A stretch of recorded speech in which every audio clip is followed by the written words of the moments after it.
Kabergs, magandang araw sa inyong lahat. Chris Cusinero po. Siyempre, gugupitan ko na naman yung sarili ko. Lagi naman na kapag mahaba na yung buhok ko, ako yung nagugupit sa sarili ko. Siyempre, sayang din yung $25 o $30. But anyway, para makatipid tayo, gupitan na lang natin yung sarili natin. Laging ito lang yung ginagamit ko. Razor lang sa kasalamin. Okay na.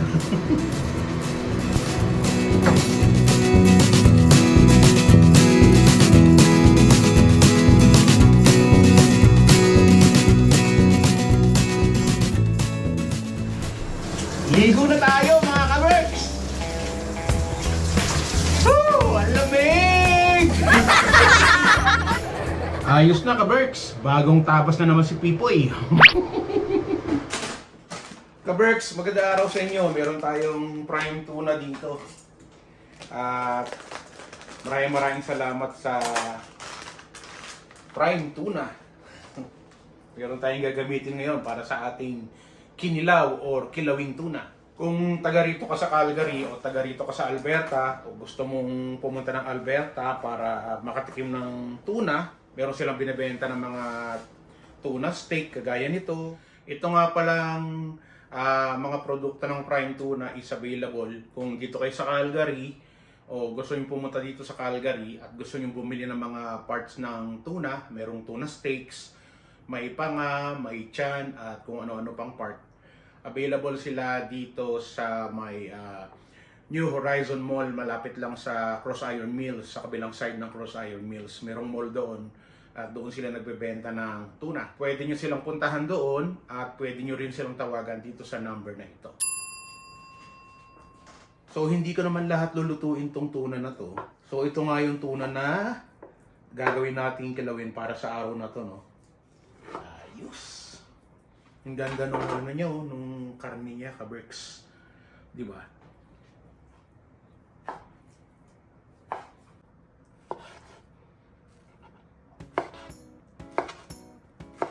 Siguro okay na tong portion na to. Hindi naman kumakain si Angelo na to. Okay na to sa akin. Tapos tong natirang dalawang to, itatabi ko to para lutuin ko na to na steak para sa amin dalawa.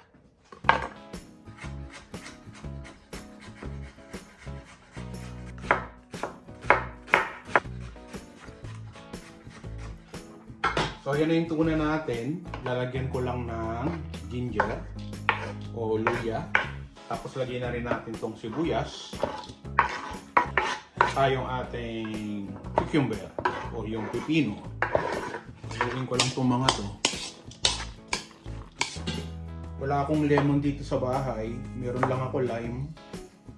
Siguro mga 2 piraso lang ng lime. Wala nang seed yan, seedless.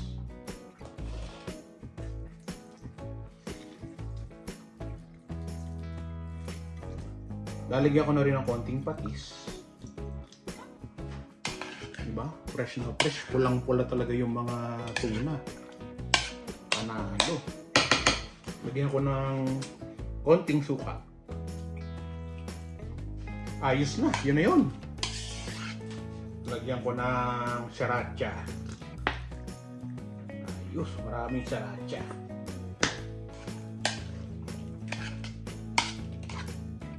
Saka ko isasalin to syempre sa ating bowl.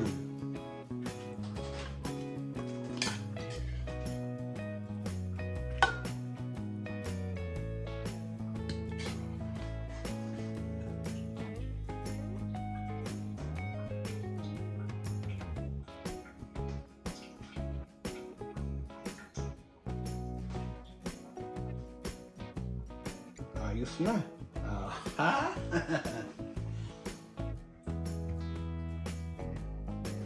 Tikman na natin. Nagluluto rin ako nito nung nandun pa ako sa Norman Wells before. Kasi maraming mga pinagtriman ng tuna sa work, pinuuwi ko. Tapos ginagawa kong ganito. Pulutan.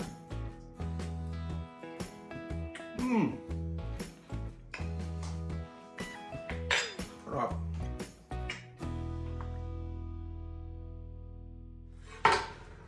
Ito yung nabili kong ribs nung isang araw. At lulutuin natin ngayon. Good morning nga pala. Para akong puyat na matching kasi anong oras na ako nakatulog kagabi. Naalala ko lang bigla habang binabalatan ko tong mga ribs na to nung nagtatrabaho pa ako sa Tony Romas sa Banff. 2008 nung dumating ako dito sa Canada, doon ako agad na destino sa Banff. At wala nga akong ginawa araw-araw kundi magluto ng ribs. Beef ribs, spare ribs, baby back, riblings, lahat yan trabaho ko. Inaabot ng 10 to 20 cases or boxes ng ribs ang niluluto ko sa araw-araw. 2 malalaking oven na kasya yung 8 tray ng ribs. So, bawat salangan, no?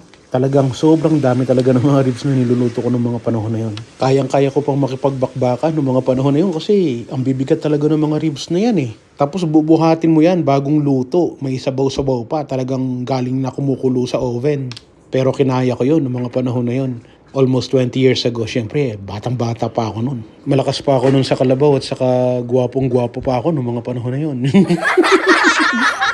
Nung medyo malambot na nga itong mga ribs, nilagyan ko na siya ng lemon juice. Lemon juice na nandito lang sa bote, wala kasi tayong fresh lemon eh. Saka ko ngayon nilagyan ng toyo, so hinay-hinay lang sa paglalagay ng toyo at baka umalat ang inyong niluluto, okay? Palalambutin ko lang to, takpan ko lang tapos mahinang apoy lang hanggang sa lumambot na siya. Nung malambot na siya, naghiwa ulit ako ng onion pero makakapal na yung onion rings na ginawa ko. Sobrang lambot na talaga itong mga ribs na naluto ko. Natanggal na talaga yung mga buto niya sa laman eh. So magtitira ako nito para kay Angelo mamaya pag uwi niya galing sa trabaho niya may kakainin siya. At saka yung iba naman dyan, ang gagawin ko naman is babaunin ko sa trabaho. Parang papapakin ko lang to pagdating sa trabaho mamaya pag nag-break ako. At hindi na rin ako nagbabaon ng rice. So ayan lang yung uulamin ko.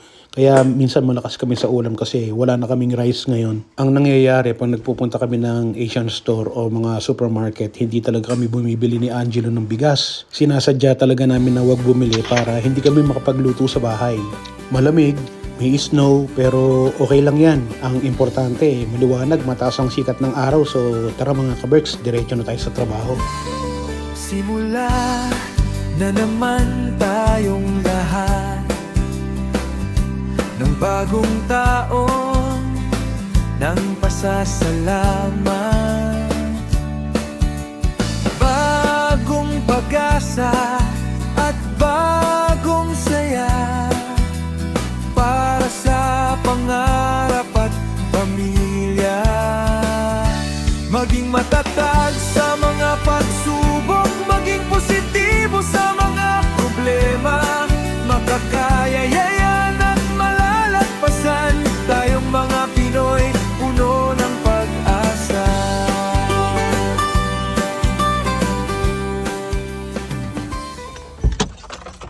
Dahil nga sa plus 11 ngayong araw, natunaw na lahat ng mga snow. Kaya lang, sa sobrang dumi ng kalsada, ng daanan, puro putik.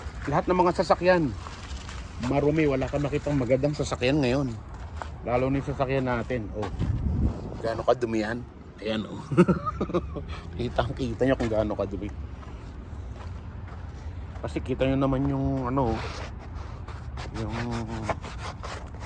snow. Mamaya pagka ganito pa rin yung weather, matutunaw na yan, magiging tubig na yan kagaya nun. Magiging tubig na kagaya nun, tapos pag bumagsak na naman ang klima mamaya at nag -1 or -2, mapuprozen na naman yan. Magiging ice ngayon yan. Pag naging ice na yan, black ice na ngayon yan. Yun yung madulas. Yun yung madulas pagka naging black ice na sila.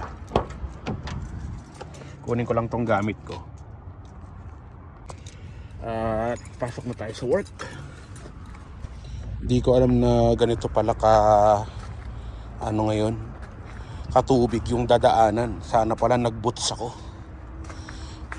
Kala ko kasi malamig pa rin. Kala ko snow pa rin tong dadaanan mo. Natunaw na pala, tubig na pala. Ano man ang hamon ng buhay, palagi ka lang sumabay. Piliin mo laging sumaya. Kay Chris Cusinero panalo ka. Di lang pagluto sa kusina, sa adventure ay kasama. Sa lugar na kakaiba, halika na. Kay Chris Cusinero na. Halika na't sumama ka at manood. Mga matay mamamangha, di lang dyan ang mabubusog. May mga lugar pa lang, ganito ang nangyayari. Kapag nakita mo, mapapawong mapapagrabe. Mga ka-birds, tara muna gala. Mga lugar dito kanyang ipapakita. At sa pagluto, matik kayo ay tatakamin. Pag Chris Cusinero, matik papasarapin. Yum! OFW na nagsumikap ng ibang bayan kahit malayo sa pamilya. Bilang chef sa tagal na trabaho, pangarap na abot sa Canada na patungo. At di nagpatalo sa hamon ng buhay.